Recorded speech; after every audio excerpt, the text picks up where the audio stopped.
Jadi tuntutan itu bukan asal-asalan gitu loh, semau gue gitu loh. Karena gue yang pegang caranya menuntut gitu. Makanya mohon Pak Jokowi tolonglah ada perubahan sedikitlah di bidang hukum. Sebelum melanjutkan videonya, jangan lupa follow Instagram Rumah Pancasila _klinik hukum dan subscribe channel YouTube Rumah Pancasila dan Klinik Hukum. Selamat menyaksikan, semoga bermanfaat. Salam Pancasila dan salam penegakan hukum. Kita itu membuat aturan hukum itu ya dalam rangka agar nantinya rakyat itu memiliki kekuatan yang sama ya dengan pemerintah, dengan negara. Jadi kalau negara itu kan nanti ada institusi kayak aparat penegak hukum, polisi, jaksa, hakim, dan lain sebagainya. Juga ada di bidang pemerintahan kayak bupati, kepala dinas, dan lain sebagainya.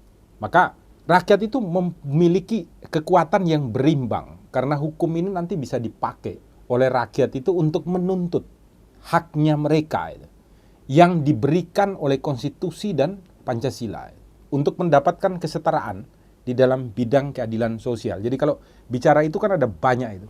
Ada keadilan untuk bisa berobat ketika sakit, mendapatkan pendidikan, mendapatkan rumah yang layak, mendapatkan pekerjaan yang layak, dan segalanya.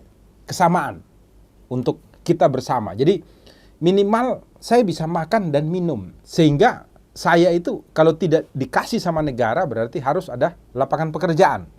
Kalau tidak ada lapangan pekerjaan maka tugasnya negara untuk memberikan saya makan dan minum. Ini yang harus bisa untuk dipahami. Tetapi hukum ini ternyata justru untuk mencelakakan satu dengan yang lain. Maka Anda jangan kaget atau heran ya. Ketika hukum ini menjadi sebagai sebuah senjata yang mematikan ketika dipegang oleh orang yang salah. Maka jangan heran ya, umpamanya contoh saja ada pejabat negeri yang tidak terima karena disindir, ya pakai hukum untuk menghukum rakyatnya yang menyindir dia dan lain sebagainya. Atau ada orang-orang yang tidak disukai, maka dia menggunakan juga celah hukum ini untuk saling menghancurkan satu dengan yang lain. Sayangnya ya, pembenahan itu tidak dilakukan oleh Pak Jokowi. Ini jujur, saya mengatakan di bidang hukum ini tidak dibenahi secara baik gitu loh. Sehingga di lapangan saya dan Rumah Pancasila ini saja mengalami berbagai macam kendala ketika kita memperjuangkan hukum khususnya di dalam penegakan pidana ataupun penegakan hukum yang berhubungan umpamanya contoh ya dengan perkara kepailitan, perkara perdata, ketika lawannya itu adalah oknum-oknum yang besar. Termasuk ketika rakyat berlawanan dengan negara ya, di dalam mimbar-mimbar hukum. Maka fakta-fakta hukum itu lebih banyak diabaikan. Ini menjadi masalah yang perlu untuk dibenahi Pak Jokowi 2 tahun akhir sebelum masa jabatannya ini selesai. Sehingga bisa mewujudkan keadilan. Contoh-contoh sederhana saya bisa menyampaikannya begini. Kita menghukum orang itu adalah dalam rangka untuk membenahi moralnya yang sakit.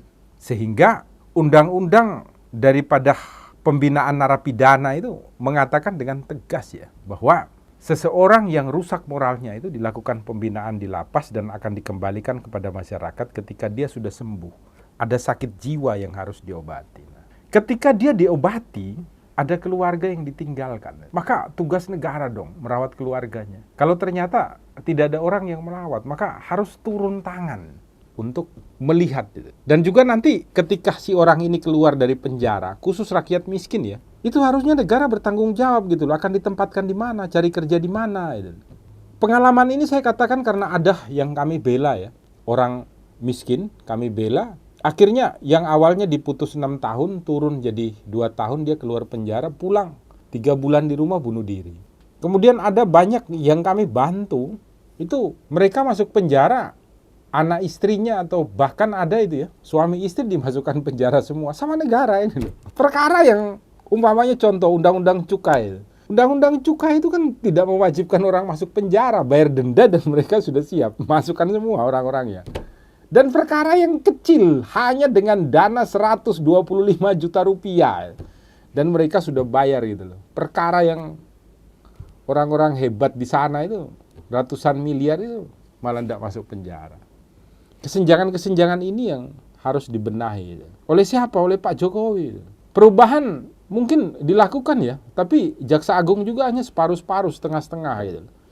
Umpamanya mengeluarkan restoratif justice, percuma. Harus langsung perintahkan kepada semua jaksa untuk mengerti gitu. Kalau saya menuntut 5 tahun harus dijelaskan kenapa harus 5 tahun. Apakah orang ini moralnya begitu bobrok? Sudah ada ahli jiwa yang mengatakan harus berobat selama 5 tahun supaya dia sembuh ataukah tidak. Jadi tuntutan itu bukan asal-asalan gitu loh, semau gue gitu loh. Karena gue yang pegang caranya menuntut gitu loh. Makanya ada yang nuntut nih. Contoh ya, klien di Rumah Pancasila, orang miskin, dituntut jaksa 5 tahun. Kami ada faktanya. Divonis hakim apa? Tidak usah masuk penjara, cukup bayar denda. Jaksanya banding, tidak terima. Padahal hakim itu mempertimbangkan, ini demi anaknya, ada suaminya yang sudah masuk penjara dan lain sebagainya. Anda bisa bayangkan itu rusaknya mental penegakan hukum yang hanya ingin memasukkan orang dalam penjara. Dia tidak pernah mikir itu loh. Dalam rangka apa nanti di dalam penjara itu saya kunjungi tiap hari, saya cek atau tidak. Enggak, dia asal nuntut aja masuk penjara, begitu masuk selesai sudah habis. Rutinitas pekerjaan yang dilakukan. Ini saya ingin Pak Presiden itu tolong merubah. Kenapa saya menyampaikan ini hari ini? Karena saya melihat kemarin Presiden mengatakan akan melakukan reshuffle kabinet.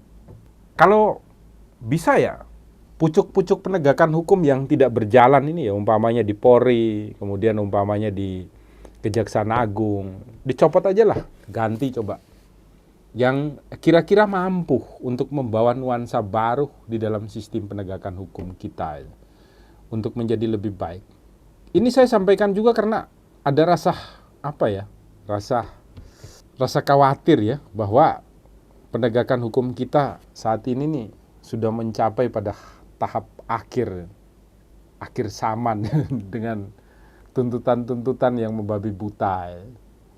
Tuntutan-tuntutan yang tidak pantas, tidak patut, tidak tepat. Dan sistem kita ini masih diselubungi oleh mafia-mafia penegakan hukum. Doa terbaik hanya buat para hakim ya, kalau nanti ada teman-teman sahabat Rumah Pancasila yang mahasiswa-mahasiswi jadi hakim nanti ke depan, tolong itu lambang pengadilan itu kan ada Pancasilanya. Jadi cara bertuhan dan mewujudkan keadilan yang nanti mewujudkan kebersamaan sosial ya bagi kita semua itu bisa diperbarui. Mari buka ruang kita untuk diskusi ya. Dan sekali lagi mohon Pak Jokowi tolonglah ada perubahan sedikit lah di bidang hukum. Saya dulu zamannya SBY itu di Rumah Pancasila setiap mengajukan permohonan gerasi itu pertimbangannya Pancasila itu selalu dikabulkan karena kami tidak akan mengajukan gerasi loh kalau faktanya itu tidak benar, karena yang diajukan ini rata-rata rakyat miskin yang tidak bayar sama sekali. Tidak ada keuntungan finansial yang kami dapatkan. Kami hanya ingin agar terjadi perubahan di bidang hukum. Di zamannya Pak SBY itu tidak ada satupun permohonan gerasi kami yang ditolak. Sekarang itu di Mahkamah Agung kalau kita mengirimkan 100 permohonan dari rakyat miskin itu yang dikabulkan Mahkamah Agung itu bisa sampai 95. Hanya 5 yang ditolak gitu loh. Dan alasannya masih bisa diterima ya secara secara hukum maupun secara moral. Dasar Mahkamah Agung mengambil keputusan masih bisa kami terima. Tetapi ada beberapa permohonan gerasi yang kami ajukan karena kami mendapati narapidana yang ada di pengadilan yang sudah ada di dalam penjara yang kami dampingi ini sudah melakukan PK. Maka PK kedua itu tidak bisa dilakukan. Satu-satunya jalan hanya gerasi Pak Presiden. Dan gerasi itu ditolak oleh Anda itu. Itu kalau masih bisa PK itu pasti dikabulkan oleh Mahkamah Agung. Saya tidak tahu ya. Di belakangnya Pak Presiden itu yang memberikan penilaian hukumnya seperti apa. Ini penting karena bisa membuat kita menjadi lebih baik ya.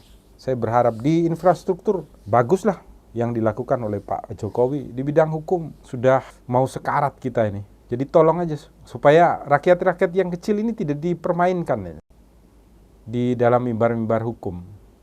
Itu dari Rumah Pancasila, semoga bermanfaat ya bagi kita semua.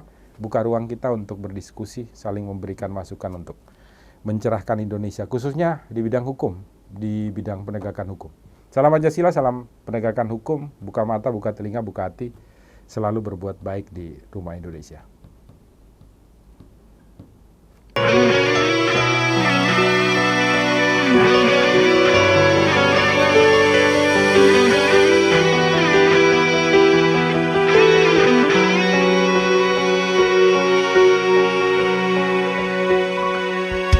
Melapangkan